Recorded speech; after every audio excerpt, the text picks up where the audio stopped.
امام شافعی کہتے ہیں جب میں امام مالک کے پاس پڑھنے گیا تو ان کی ایک ہی ادا مجھے کھا گئی اور میں نے کہا نوکری کروں گا ساری زندگی شخص کی۔ محدث جب روایت کرتے ہیں تو سند کو جب صحابی تک لے جاتے ہیں اور پھر صحابی کہتے ہیں قال رسول اللہ صلی اللہ علیہ وسلم کہ حضور علیہ السلام نے فرمایا۔ اللہ اکبر۔ تو امام مالک جب حضور علیہ السلام کی حدیث بیان کرتے تو حضور کے روضے کی طرف اشارہ کر کے کہتے ہیں اس قبر منور کے مکین کا یہ اس بقائے نور کے باسی نے یہ کہا ہے۔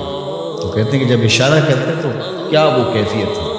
اللہ اکبر۔ تو یہ عقیدتوں کے رنگ ہیں۔ حضرت سعید بن المسیب لیٹے ہوئے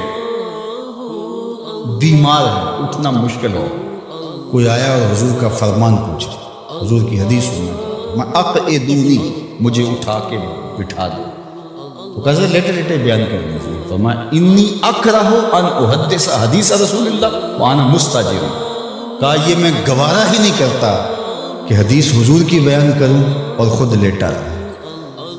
امام مالک کی دہلیز پہ اگر کوئی شخص آتا تھا تو اسے پوچھتے تھے کیا کام ہے۔ اگر وہ کہتا کہ میں حضور علیہ السلام کی حدیث سننی ہے آپ سے، تو فرماتے کہ پھر تھوڑا انتظار کرنا ہوگا، مجھے غسل کرنا۔ غسل کرتے، خوشبو لگاتے، تخت بچھ جاتا، بخور سلگھا دیا جاتا، پھر اس کو بٹھاتے اپنے سامنے، کہا اب پوچھو میں تمہیں حضور کا فرمان سناؤں۔ یہ اہتمام ہے حضور کی حدیث کی روایت۔ امام بخاری نے صحیح بخاری میں جتنی بھی حدیث روایت کی، ہر حدیث لکھنے سے پہلے غسل کیا ہے، 2 نفل پڑھے اور پھر حدیث لکھی، ہر حدیث کے ساتھ یہ اہتمام کیا۔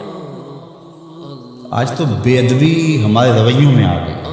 وہ ایک زمانہ تھا کہ ایک شاعر حضور کے روضہ انور پہ گیا تو پرانی مسجد نبوی کی تصویریں آج کل تو دستیاب ہیں، آپ اس کو دیکھ سکتے ہیں۔ 2 کھجوریں تھیں گنبد خضرا کے ساتھ، تو اس شاعر نے 2 کھجوروں کو حضور کے روضہ انور کے سامنے کھڑے ہوئے دیکھا تو اس نے اپنے انداز سے نظم کیا کہ کب ہیں درخت گنبد شہ والا کے سامنے، مجنوں کھڑے ہیں خیمہ لیلا کے سامنے۔ لوگوں نے کہا کمال کر دیا، کیسا تخیل پیش کیا۔ تو اگرچہ استعارتاً استعمال کیا کہ جس طرح لیلا کے خیمے کے آگے مجنوں کھڑے ہوتے ہیں، یہاں حضور کے روضے کے سامنے یہ 2 کھجور کے درخت کھڑے۔ تو ان دنوں میں اعلیٰ حضرت امام اہل محبت امام شاہ احمد رضا خان فاضل بریلوی بھی وہاں موجود تھے۔ تو کسی نے جا کے ان کو یہ شعر سنایا تو آپ کی رگے غیرت اور رگے حمیت بھڑک اٹھی۔ آپ نے اس کو بلایا گیا، کہا کہ تیری جرأت کیسے ہوئی کہ میرے رسول کے روضے کو لیلا کے خیمے سے تشبیہ۔ نے کہا حضور میری تو توجہ ادھر نہیں گئی، میں نے تو استعارتاً بات کر دی۔ تو کہا کہ تمہارا پہلا مصرع تو ٹھیک ہے لیکن دوسرے میں اصلاح دیتا ہوں۔ اس نے کہا ارشاد تو آپ نے اصلاح دی۔ اس نے کہا تھا کب ہیں درخت گنبد شہ والا کے سامنے، مجنوں کھڑے ہیں خیمہ لیلا کے سامنے۔